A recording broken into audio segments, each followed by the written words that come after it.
الحمد لله رب العالمين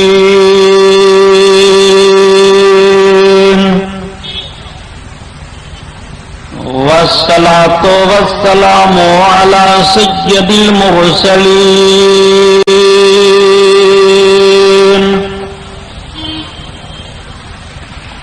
وعلى آله الطاهرين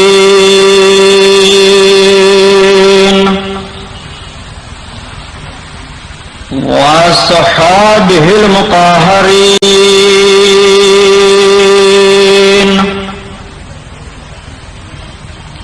وابنه الغوث الأعظم الجيلاني محي الدين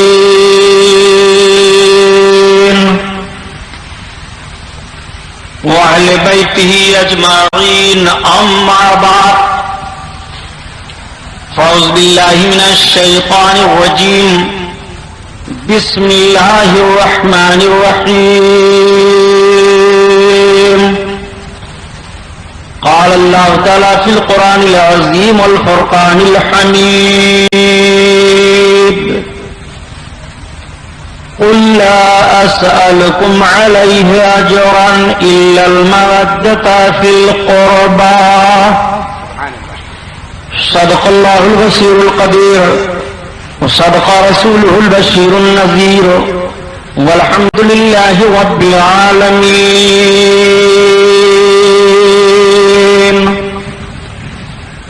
لائق صدر احترام علماء اہل سنت، قابل قدر سامعین حضرات، آئیے ہم اور آپ سب سے پہلے اپنے اور ساری کائنات کے مرکز عقیدت حضور رحمت للعالمین شفیع المذنبین اور رسول گرامی وقار محبوب پروردگار دونوں عالم کے مالک و مختار حضور محمد الرسول اللہ صلی اللہ تعالی علیہ وسلم کے دربار پنروار میں درود شریف کا نذرانہ پیش فرمائیں. پڑھیے بلند آواز سے.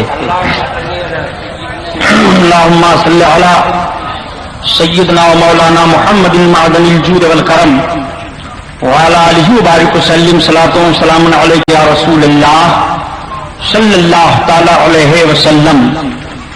پورا مجمع خیر و برکت کے لیے اور درود شریف پڑھ لیجیے. اللہم صلی علی سیدنا و مولانا محمد معدن الجود والکرم وعلی آلہ وبارک وسلم صلاۃ و سلام علیک یا رسول اللہ صلی اللہ تعالی علیہ وسلم. حضرات گرامی، حسب معمول نعت پاک رسول صلی اللہ تعالی علیہ وسلم کے چند اشعار سن لیجئے. اعلی حضرت عظیم البرکت آیت من آیات اللہ معجزۃ من معجزات رسول اللہ امام احمد رضا خان علیہ الرحمت و رضوان کی مقدس نعت پاک. ان کی مہک نے دل کے، ان کی مہک نے دل کے غنچے کھلا دیے ہیں، غنچے کھلا دیے ہیں. جس راہ چل گئے ہیں کوچے بسا دیے ہیں، کوچے بسا دیے ہیں. ان کی مہک نے دل کے، ان کی مہک نے دل کے غنچے کھلا دیے ہیں. یہ بات بڑی مشہور ہے کہ اللہ کے حبیب صلی اللہ تعالی علیہ وسلم جو راستہ چلتے تھے وہ راستہ مہکتا تھا. سرکار جس گلی سے گزرتے تھے وہ گلی مہک جاتی تھی. جس مکان پر نبی کونین بیٹھ جاتے تھے وہ مکان مہک جاتا تھا. سرکار جس چیز کو چھو لیتے تھے وہ چیز مہک جاتی تھی. جس کے سر پر ہاتھ پھیر دیتے اس کا سر مہکنے لگتا تھا. نبی کونین صلی اللہ تعالی علیہ وسلم کہ جب ولادت بسعادت ہوئی اور حضرت حلیمہ سعدیہ آئیں، سرکار کو دودھ پلانے کے لیے اپنے وطن لے کر کے جانے لگی تو پورا راستہ مہکنے لگا۔ ان کے ساتھ میں آنے والی عورتوں نے پوچھا، حلیمہ کیا تو نے مکہ میں خوشبو زیادہ خرید لی ہے؟ یہ تیرے چلنے سے راستہ کیوں مہک رہا ہے؟ تو حلیمہ نے کہا میں نے خوشبو نہیں خریدی ہے، البتہ یہ سردار قریش عبد المطلب کے پوتے محمد ابن عبداللہ کے چلنے کی خوشبو پھیل رہی ہے۔ اب اعلیٰ حضرت کا شعر پڑھو تو ایمان تازہ ہو جائے۔ ان کی مہک نے دل کے غنچے کھلا دیے ہیں، غنچے کھلا دیے ہیں، جس راہ چل گئے ہیں کوچے بسا دیے ہیں، کوچے بسا دیے ہیں۔ خوشبو کی بات آئی تو سن لو، نبی کونین صلی اللہ تعالی علیہ وسلم کی عادت کریمہ تھی۔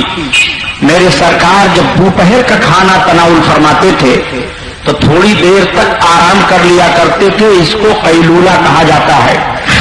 آج بھی اس دور جدید میں ہم لوگوں نے ریسرچ کرنے کے بعد یہ فیصلہ دیا کہ دوپہر کا کھانا کھانے کے بعد اگر تھوڑی دیر تک آرام کر لیا جائے تو اختلاج قلب کی بیماری سے آدمی محفوظ رہتا ہے۔ آج جس چیز کو ریسرچ کر کے بتا رہے ہیں اس کو اللہ کے حبیب صلی اللہ تعالی علیہ وسلم نے عملی نمونہ 1400 برس پہلے پیش کر کے بتا دیا۔ میرے سرکار صلی اللہ تعالی علیہ وسلم ایک صحابیہ خاتون ہیں حضرت ام سلیم رضی اللہ تعالی عنہا، ان کے گھر دوپہر کو تشریف لے گئے، سرکار آرام فرمانے لگے۔ دھوپ بڑی شدت کی پڑ رہی تھی، گرمی بہت چھوٹ رہی تھی۔ نبی کونین صلی اللہ تعالی علیہ وسلم کے جسم شریف سے پسینے کے قطرات جاری ہوئے۔ حضرت ام سلیم گھر سے برتن لیتی ہیں اور لینے کے بعد اپنے ہاتھ سے سرکار کے جسم پاک سے پسینے کے قطرات کو لے کر کے اپنے برتن میں جمع کرنا شروع کر دیتی ہیں۔ اللہ کے حبیب صلی اللہ تعالی علیہ وسلم نے نگاہ نبوت وا فرما دیا۔ دیکھتے ہی اللہ کے رسول ارشاد فرماتے ہیں، ام سلیم کیا کر رہی ہو؟ عرض کرتی ہیں، یا رسول اللہ آپ کا خوشبودار پسینہ جمع کر رہی ہوں۔ آقا ارشاد فرماتے ہیں کیا کرو گی؟ عرض کرتے ہیں، یا رسول اللہ اپنے خوشبو میں ملا دوں گی تو خوشبو توز ہو جائے گی۔ اب اعلیٰ حضرت کا شعر پڑھو ایمان تازہ ہو جائے۔ ان کی مہک نے دل کے غنچے کھلا دیے ہیں، غنچے کھلا دیے ہیں، جس راہ چل گئے ہیں کوچے بسا دیے ہیں، کوچے بسا دیے ہیں۔ آؤ خوشبو کی بات آئی تو پھر سن لو نبی کونین کی خوشبو کیسی ہے۔ اللہ کے حبیب صلی اللہ تعالی علیہ وسلم تشریف فرما ہیں۔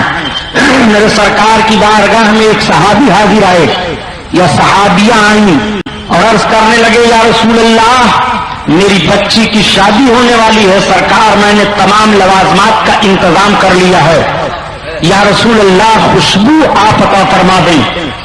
آج بھی عربیوں کا طریقہ یہ ہے کہ کوئی عربی جب کسی سے زیادہ خوش ہوتا ہے تو اپنی خوشی کا اظہار خوشبو پیش کر کے کیا کرتا ہے۔